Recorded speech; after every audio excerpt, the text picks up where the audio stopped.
प्यारे बच्चों, नमस्कार। स्वागत है आपका आपके ही अपने YouTube चैनल संस्कृतानुराग पर। बच्चों, आज मैं NCERT द्वारा संचालित 7वीं कक्षा की संस्कृत की पाठ्य पुस्तक रुचिरा द्वितीयो भागः के चतुर्थः पाठः हास्य बाल कवि सम्मेलनम का अध्यापन एवं अभ्यास कार्य कराने वाला हूँ। तो बच्चों, इस पाठ को आप ध्यानपूर्वक देखें।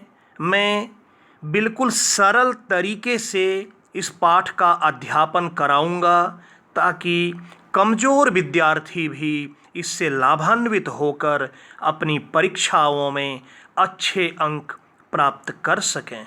तो लीजिए, प्रस्तुत है 7वीं कक्षा के चतुर्थः पाठः हास्य बाल कवि सम्मेलनम का अध्यापन कार्य। बच्चों, जैसा कि आप देख रहे हैं, शीर्षक का नाम है हास्य बाल कवि सम्मेलनम। तो सबसे पहले इसका अर्थ आपको जानना चाहिए।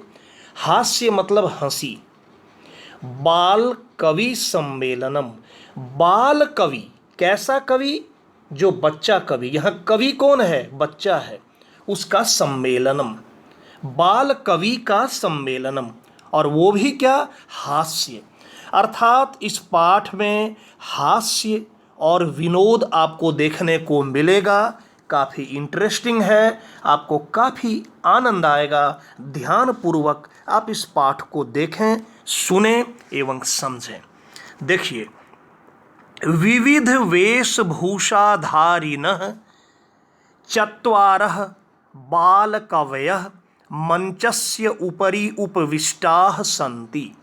विविध अर्थात विभिन्न प्रकार के, वेशभूषा धारण किए हुए, विभिन्न प्रकार के पोशाक को, ड्रेस को धारण किए हुए, पहने हुए। चत्वारः बाल कवयः, 4 बाल कवि।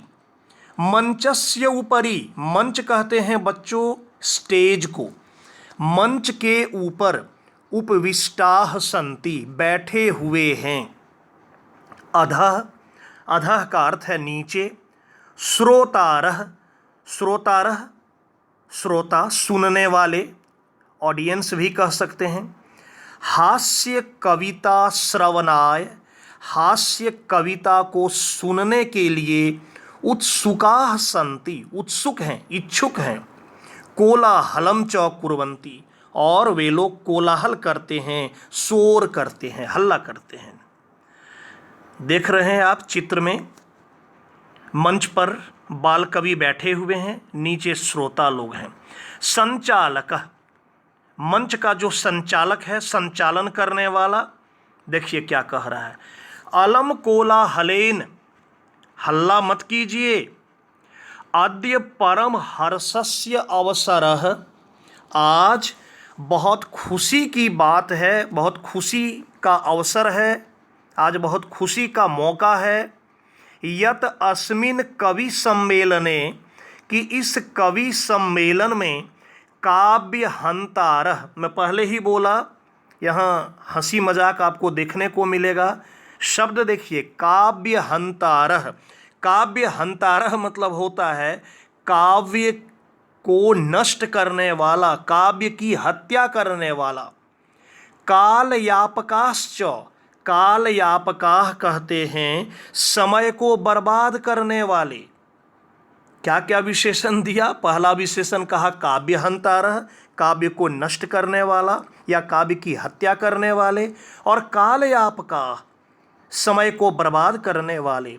भारतस्य हास्य कवि, भारत के हास्य कवि धुरंधराः, भारत के हास्य कवि धुरंधर, भारत के धुरंधर हास्य कवि समागताः, आए हुए हैं, सन्ति। एहि करतल ध्वनिना वयम एतेषां स्वागतम कुर्मः। करतल ध्वनि, करतल ध्वनि कहते हैं ताली बजाना, इंग्लिश में आप क्लैपिंग कहते हैं। वयम एतेषां स्वागतम कुर्मः, हम लोग इन बाल कवियों का ताली बजाकर स्वागत करते हैं। अब देखिए गजाधर, गजाधर आया और गजाधर क्या कह रहा है, सर्वेभ्यो और रसिकेभ्यो नमो नमः। सभी नीरस जनों को, उल्टा ही कह रहा है, सभी नीरस जनों को प्रणाम नमस्कार। प्रथमम तावत अहम, पहले तो मैं आधुनिकम वैद्यम, आधुनिक वैद्य मॉडर्न डॉक्टर, आधुनिकम वैद्यम उद्देश्य, आधुनिक वैद्य को उद्देश्य कर, आधुनिक वैद्य को लक्षित कर, स्वकीयम काव्यम श्रावयामी, अपना काव्य सुनाता हूँ। देखिए बड़ी मज़ेदार है श्लोक। वैद्यराज नमस्तुभ्यम, यमराज सहोदर, यमस्तु हरति प्राणान, वैद्य प्राणान धनानि च। कहता है ए वैद्यराज, वैद्यराज अर्थात डॉक्टर, ए वैद्यराज नमस्तुभ्यम, आपको नमस्कार, आपको प्रणाम। क्यों? तो यमराज सहोदरम, आप यमराज के सहोदर भाई हैं, आप यमराज के सगे भाई हैं। यमराज जो प्राण ले जाते हैं, तो डॉक्टर को कहा यमराज कि वैद्यराज नमस्तुभ्यम, ए वैद्यराज आपको नमस्कार, आपको प्रणाम, क्योंकि आप यमराज के सहोदर भाई हैं। यमस्तु हरति प्राणान, यमराज तो सिर्फ प्राण को हरण करते हैं। वैद्य प्राणान धनानि च, और वैद्य प्राण का भी हरण करते हैं और धन का भी। मतलब डॉक्टर जब इलाज करते हैं, ट्रीटमेंट करते हैं, तो पैसा भी लेते हैं। और ऐसे डॉक्टर के बारे में कहा जो रोगी को स्वस्थ नहीं बल्कि उनको मार देते हैं। इसलिए ये कहा कि वैद्यराज आपको नमस्कार, आपको प्रणाम, आप यमराज के सहोदर भाई हैं। यमराज तो सिर्फ प्राण हरण करता है, आप प्राण भी लेते हैं और धन भी लेते हैं। इस बात को सुनकर सर्वे उच्चे हसंती, सब कोई जोर से हंसते हैं। अब देखिए कालांतक, अब ये दूसरा आया कालांतक। अरे वैद्यास्तु सर्वत्र, परंतु न ते मादृशाः कुशलाः जनसंख्या निवारणे। अरे वैद्य तो सभी जगह हैं, डॉक्टर तो सभी जगह हैं, परंतु न ते मादृशः, लेकिन वे मेरे जैसे नहीं हैं। कुशलाः जनसंख्या निवारणे, जनसंख्या का निवारण करने में कुशल मेरे जैसा नहीं है। पॉपुलेशन को कंट्रोल करने में मेरे जैसा नहीं है। ममापि काव्यम इदम शृण्वन्तु भवन्तः, आप लोग मेरा भी काव्य सुनिए। देखिए ये भी बहुत मज़ेदार है।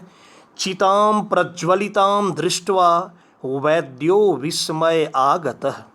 चितां, मरने के बाद डेड बॉडी को जो जलाया जाता है उसे ही कहते हैं चिता। तो चितां प्रज्वलितां दृष्ट्वा, चिता को प्रज्वलित, या इसको ऐसे कहिए कि प्रज्वलित चिता को दृष्टवा, देखकर वैद्यो विस्मय आगतः, वैद्य आश्चर्यचकित हो गया। जलती हुई चिता को देखकर वैद्य आश्चर्यचकित हो गया। नाहम गतो नौ में भ्राता, कह रहा है ना हम, नौ जोड़ अहम, अहम मतलब मैं, नो मैं गया, गतो मतलब गया, नो मैं गया, नो में भ्राता, और नो मेरे भाई। कस्येदम हस्तलाघवम, कस्य जोड़ इदम, कस्येदम हस्तलाघवम, किसका यह हाथ की सफाई है, यह किसकी हाथ की सफाई है। फिर से देखिए, जलती हुई चिता को देखकर वैद्य आश्चर्यचकित होता है और वो सोचता है कि नो तो मैं गया और नो मेरा भाई, फिर यह किसके हाथ की सफाई है। सब कोई फिर से हंसते हैं। सर्वे पुनः हसंती। अब देखिए आया तुंदिलः, तुंदस्य ऊपरी हस्तम आवर्तयन। तुंद कहते हैं बच्चों तोंद को, पेट को, जिसका बड़ा सा पेट हो उसको कहते हैं तोंद। आम बोल चाल में हम लोग कहते हैं ना तोंद निकल गया है, तो तुंद, संस्कृत में तुंद। तुंदस्य उपरि हस्तम आवर्तयन, तुंदिल जो आता है वो अपनी तोंद पर हाथ घुमाते हुए, हाथ फेरते हुए, अपनी हाथ से अपने तोंद को सहलाते हुए क्या कहता है, ये देखिए। तुंदिलो अहम भो, मैं तुंदिल हूँ। ममापि इदम काव्यम श्रूयताम, मेरे भी इस काव्य को सुनिए। जीवने धार्यताम च, और अपने जीवन में धारण कीजिए। कह रहा है कि मैं तुंदिल हूँ, मेरे भी इस काव्य को सुनिए और इसे अपने जीवन में अपनाइए, फॉलो कीजिए। देखिए ये भी बहुत मज़ेदार है। परान्नम प्राप्य दुर्बुद्धे माँ शरीरे दयाम कुरु, परान्नम दुर्लभम लोके शरीरानि पुनः पुनः। परान्नम, इसका संधि विच्छेद कीजिए। पर जोड़ अन्नम, पर मतलब दूसरा, अन्न मतलब भोजन, तो परान्नम का अर्थ हो गया दूसरे का भोजन। परान्नम प्राप्य दुर्बुद्धे, दूसरे का भोजन प्राप्त कर, प्राप्य मतलब प्राप्त कर। दुर्बुद्धे, ए दुर्बुद्धि, मां शरीरे दयाम कुरु, यदि दूसरे का भोजन मिले, दूसरे का भोजन मतलब मुफ्त का भोजन, फ्री का भोजन, दूसरे का भोजन प्राप्त कर ए दुर्बुद्धि। मां शरीरे दयाम कुरु, अपने शरीर पर दया मत करो। परान्नम दुर्लभम लोके, लोके संसारे, इस संसार में दूसरे का अन्न दुर्लभ है। दुर्लभ मतलब जो मुश्किल से प्राप्त हो, आसानी से प्राप्त न हो। परान्नम दुर्लभम लोके, दूसरे का अन्न इस संसार में दुर्लभ है। शरीरानि पुनः पुनः, शरीर तो बार बार होता है। यहाँ ये कह रहा है कि परान्नम प्राप्य दुर्बुद्धे, ए दुर्बुद्धि, दूसरे का भोजन प्राप्त कर अपने शरीर पर दया मत करो। परान्नम दुर्लभम लोके, दूसरे का अन्न तो इस संसार में दुर्लभ है, आसानी से नहीं मिलेगा। शरीर तो फिर मिल जाएगा, शरीर तो बार बार मिलता है। सर्वे पुनः अट्टहासम कुर्वन्ति, सब कोई फिर जोर से हंसते हैं, अट्टहास करते हैं। अट्टहास मतलब जोर से हंसना। अब आया चारवाक, इसका सुनिए। आम आम, हाँ हाँ, शरीरस्य पोषणम सर्वथा उचितमेव, यह कहता है कि शरीर का पोषण, शरीर को पुष्ट करना हमेशा उचित है, उचित ही है। यदि धनम नास्ति, यदि धन नहीं है, तदा ऋणम कृत्वा पौष्टिकः पदार्थः एव भोक्तव्यः, यदि धन नहीं है तो ऋण करके, कर्ज करके, कर्ज लोन लेकर, पौष्टिकः पदार्थः एव भोक्तव्यः, पौष्टिक पदार्थ ही खाना चाहिए। तथा कथयति, इसलिए कहा जाता है। चारवाक कवि, चारवाक कवि कहे हैं, यावत् जीवेत सुखम जीवेत ऋणम कृत्वा घृतम पिबेत, जब तक जियो सुख से जियो, कर्ज करके घी पियो। यावत् जीवेत, यावत् मतलब जब तक, जीवेत जब तक जियो, सुखम जीवेत सुख से जियो, सुखपूर्वक जियो, ऋणम कृत्वा कर्ज करके घी पियो। श्रोतारः, अब श्रोता लोग, तरहि ऋणस्य प्रत्यर्पणम कथम, कहा कि ठीक है ऋण तो ले लेंगे, कर्ज ले लेंगे, ऋण को लौटाएंगे कैसे, प्रत्यर्पण उसको कैसे करेंगे। अब चारवाक फिर कहता है, श्रूयताम मम अवशिष्टम काव्यम, सुनिए मेरा बचा हुआ काव्य। अभी तो एक पंक्ति सुनाया हूँ, दूसरी पंक्ति सुनिए। घृतम पीत्वा, कहता है घृतम पीत्वा श्रमम कृत्वा ऋणम प्रत्यर्पेत जनः, घी पीकर और श्रम करके, परिश्रम करके ऋणम प्रत्यर्पेत जनः, लोगों को क्या चाहिए कि घी पीकर और परिश्रम करके कर्ज को प्रत्यर्पेत, लौटाना चाहिए। काव्य पाठ श्रवणेन उत्प्रेरित, ये जो काव्य पाठ चल रहा है, इस काव्य पाठ को सुनने से उत्प्रेरित, उत्प्रेरित मोटिवेटेड, एक बालको अपि, एक लड़का भी, आशु कविताम रचयति, आशु, आशु मतलब होता है शीघ्र, जो तुरंत, पहले से नहीं किया है लेकिन तुरंत, आशु कविताम, शीघ्र कविता की रचना करता है और हासपूर्वकम च श्रावयति, और हंसी में सुनाता है। अब देखिए एक और आशु कवि जो तुरंत कविता का निर्माण करके एक कविता सुना रहा है।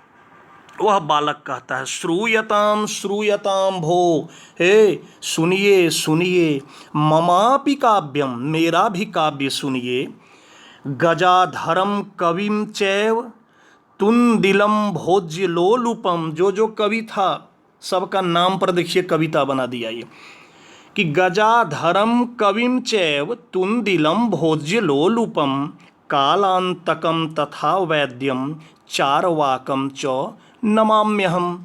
कहा गजाधर कवि और तुंदिल भोज्य लोलुप, और तुंदिल भोजन का लोलुप लालची, कालांतकम तथा वैद्यम, और कालांतक जैसा वैद्य, चारवाकम च, और चारवाक को नमाम्यहम, नमामि जोड़ अहम, मैं नमस्कार करता हूँ, मैं प्रणाम करता हूँ। फिर एक बार सुन लीजिए, ये सब नाम आया है पहले ही पाठ में कि गजाधरम कविम चैव, गजाधर कवि था तो गजाधरम कवि, तुंदिलम भोज्य लोलुपम, और तुंदिल भोज्य लोलुप भोजन का लालची, कालांतकम तथा वैद्यम, कालांतक वैद्य, और चारवाकम, और चारवाक को मैं प्रणाम करता हूँ। काव्यम श्रावयित्वा हा हा हा इति कृत्वा हसति, काव्य को सुनाकर हा हा हा इति कृत्वा ऐसा करके हंसता है। अन्ये चापि हसंती, और लोग भी हंसते हैं। सर्वे गृहम गच्छन्ति, सब कोई घर जाते हैं। तो बच्चों बड़ी मज़ेदार कवि सम्मेलन रहा आज का। अब थोड़ा सा प्रश्नोत्तर कार्य भी आपको समझा दें, अर्थ को आप देख लीजिएगा, शब्दार्थ को याद कर लीजिएगा, अच्छा रहेगा। शब्द दिया है उच्चारण करने के लिए, ऊपरी, अधः, उच्चेह, नीचेह, बहिः, अलम, कदापि, अंतः, पुनः, कुत्र, कदा, एकदा, इसका उच्चारण करने के लिए। अब देखिए प्रश्नोत्तर कार्य कहता है, मंजूषातः अव्यय पदानि चित्वा वाक्यानि पूरयत। मंजूषा से अव्यय पद को चुनकर वाक्य को पूरा करना है।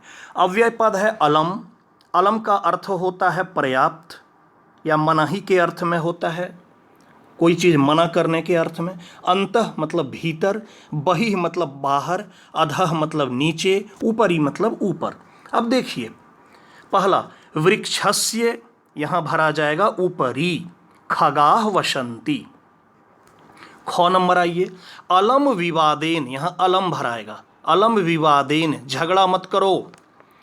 तीसरे में गौ नंबर में वर्षा काले गृहात बहिः मा गच्छ, वर्षा काल में घर के बाहर मत जाओ, इसमें बहिः भरा गया। घ में मंचस्य अधः, मंच के नीचे, श्रोतारः उपविष्टाः सन्ति, श्रोतागण बैठे हुए हैं। और अंत में हो गया छात्राः विद्यालयस्य अन्तः प्रविशन्ति, छात्र विद्यालय के अंदर प्रवेश करते हैं। तो अंत में यहाँ हो गया अंतः। 3 नंबर में कह रहा है अशुद्धम पदम चिनुत, जो अशुद्ध है, जो रॉन्ग है, उसको चुनना है। पहला है गमंती, यच्छन्ति, पृच्छन्ति, धावन्ति, इसमें हो जाएगा गमंती, क्योंकि गमंती कोई शब्द नहीं होता है, शब्द होता है गच्छन्ति। गम धातु लट लकार में वर्तमान काल में रूप चलता है गच्छति, गच्छतः, गच्छन्ति। गमंती तो होता ही नहीं है, इसलिए यहाँ आपको लिखना है गमंती। दूसरे में रामेन गृहेन शरपेन गजेन, इसमें होगा गजेन, क्योंकि गजेन जब आप सही लिखेंगे तो इसमें जो ये मूर्धन्य नो है, मूर्धन्य नो नहीं होगा, गजेन में होता है दंत्य नो, तो आप लिखिएगा गजेन। तीसरे में गौ नंबर में लतया, मातया, रमया, निशया, इसमें होगा मातया। यहाँ शब्द जितने शब्द हैं सब तृतीया विभक्ति शब्दों में लगी हुई है, और मातृ शब्द रूप तृतीया एक वचन में होता है मात्रा। आप देख लेंगे व्याकरण की पुस्तक में मात्रा होता है, मातया होता ही नहीं है, यह शब्द ही अशुद्ध है। घ नंबर में लते, रमे, माते, प्रिय, इसमें भी होगा माते, माते नहीं होता है। यहाँ संबोधन में लते, रमे, प्रिय, माते नहीं होता है। और अंत में लिखती, गर्जती, फलती, सेवती, सेवती नहीं होता है। सेव धातु का रूप आत्मनेपदी में चलता है और होता है सेवते, सेवते, सेवेते, सेवंते। सेवती शब्द होता ही नहीं है। तो आपको समझ में आ गया। चौथा प्रश्न में कह रहा है मंजुषातः समानार्थक पदानि चित्वा लिखत। समानार्थक अर्थात पर्यायवाची जो शब्द दिया है कोष्ठक में, इसका अर्थ बता देता हूं। प्रसन्नताया मतलब प्रसन्नता का, चिकित्सकम चिकित्सक, डॉक्टर, वैद्य, लब्ध्वा प्राप्त कर, शरीरस्य शरीर के, दक्षा दक्ष, तो प्राप्य का हो जाएगा लब्ध्वा, प्राप्य मतलब प्राप्त कर, लब्ध्वा। कुशलाह का होगा दक्षा, हर्षस्य होगा प्रसन्नतायाः, देहस्य शरीरस्य, वैद्यम चिकित्सकम। आगे बढ़ते हैं। पांचवें प्रश्न में कह रहा है अधोलिखितानाम प्रश्नानाम उत्तराणि एक पदेन लिखत। नीचे लिखे गए प्रश्नों के उत्तर एक पद में लिखना है। मंचे कति बाल कवयः उपविष्टाः सन्ति। मंच पर कितने बाल कवि बैठे हैं? इसका उत्तर होगा चत्वारः। 4 बाल कवि थे, लिखिएगा चत्वारः। दूसरा है के कोलाहलम कुर्वन्ति, कौन शोर करते हैं, कौन हल्ला करते हैं? श्रोतारः, इसमें लिखिएगा श्रोतारः। तीसरे में गजाधरः कम उद्देश्य काव्यम प्रस्तौति। गजाधर किसको लक्ष्य करके अपना काव्य प्रस्तुत करता है? तो गजाधर वैद्य को लक्षित करके अपना काव्य प्रस्तुत करता है, लिखिएगा वैद्यम। उसके बाद तुंदिलः कस्य ऊपरी हस्तम आवर्तयति। तुंदिल किसके ऊपर अपना हाथ घुमाता है, हाथ फेरता है? तुंदस्य, लिखिएगा तुंदस्य। तुंदिल अपने तोंद पर हाथ फेरते हुए हाथ को फेरता है। लोके पुनः पुनः कानि भवन्ति। इस संसार में बार बार क्या होते हैं? इसमें लिखिएगा शरीरानि, शरीर। और अंत में है किम कृत्वा घृतम पिबेत। क्या करके घी पीना चाहिए? तो इसमें लिखिएगा ऋणम। छठा प्रश्न कह रहा है मंजुषातः पदानि चित्वा कथायाः पूर्तिम कुरुत। एक छोटी सी कहानी है, उस कहानी में कुछ खाली स्थान है, उसको आपको मंजुषा के शब्दों से भरना है। पहले देखिए शब्द नासिकायामेव मतलब नासिका पर ही, वारम वारम बार बार, खड़गेन तलवार से, दूरम दूर, मित्रता मतलब मित्रता दोस्ती फ्रेंडशिप, मक्षिका मक्खी, व्यजनेन पंखा से, पंखा से या पंखा के द्वारा, उपाविशत बैठा या बैठी, छिन्न मतलब नष्ट होना कट जाना, सुप्तः सोया हुआ, प्रिय प्रिय। अब देखिए कह रहा है कि पूरा एकस्य नृपस्य एकः क्या होगा? प्रियः वानरः आसीत्। सबसे पहले प्रियः, पहले एक राजा का एक प्रिय बंदर था। सबसे पहले भरिएगा प्रियः। एकदा नृपः, इसमें भरिएगा सेकेंड में सुप्तः आसीत्। एक दिन राजा सोया हुआ था। वानरः 3 नंबर में भरिएगा व्यजनेन, व्यजनेन पंखा से, तम अविजयत बंदर पंखा से उसको हवा कर रहा था। तदेव एका मक्षिका, इसके बाद मक्खी, यहाँ मक्षिका मतलब मक्खी, तभी एक मक्खी नृपस्य नासिकायाम उपाविशत, नासिकायाम के बाद भरिएगा उपाविशत, राजा की नाक पर, तभी एक मक्खी मक्षिका नृपस्य नासिकायाम उपाविशत, राजा की नाक पर जाके बैठ गई। यद्यपि वानरः, यद्यपि वानरः बंदर, वारम वारम, इसमें भरिएगा वारम वारम बार बार, व्यजनेन ताम निवारयति स्म, पंखा से उसको बार बार हटा रहा था। वानरः के बाद यहाँ हो गया वारम वारम, व्यजनेन ताम निवारयति स्म, बार बार वो हटा रहा था। तथापि सा पुनः पुनः नृपस्य, इसमें भरा जाएगा नासिकायामेव, फिर भी वह मक्खी बार बार राजा की नाक पर ही उपविशति स्म, बैठ रही थी या बैठती थी। अन्ते सह मक्षिकाम हंतुम, अंत में वह मक्खी को मारने के लिए, अन्ते सह मक्षिकाम हंतुम, अंत में वह मक्खी को मारने के लिए खड़गेन, इसमें भरिएगा खड़गेन, खड़गेन प्रहारम अकरोत, तलवार से प्रहार कर दिया, हमला कर दिया। मक्षिका तु उड्डीय, मक्खी तो उड़कर, यहां भरा जाएगा दूरम, दूरम गता, दूर चली गई। किंतु खड़ग प्रहारेन, किंतु तलवार के प्रहार से, नृपस्य, खड़ग प्रहारेन नृपस्य नाशिका, इसमें भरा जाएगा छिन्ना अभवत, राजा की नाक कट गई, छिन्न हो गई, कट गई। अतएवोच्यते, इसलिए कहा गया है, मूर्ख जनेह सह, मूर्ख लोगों के साथ, अंत में भरा जाएगा मित्रता। नोचिता, नोचिता का संधि विच्छेद कीजिए, नो जोड़ उचिता, मूर्ख लोगों के साथ मित्रता नो उचिता, उचित नहीं है। तो बच्चों ये छठा प्रश्न था। सातवें प्रश्न में कह रहा है विलोम पदानी योजयत, विलोम ऑपोजिट वर्ड, विपर्यय आपको अरेंज करना है। अधः, अधः मतलब हो गया नीचे, तो इसका हो जाएगा ऊपरी, अधः के सामने कीजिएगा ऊपरी।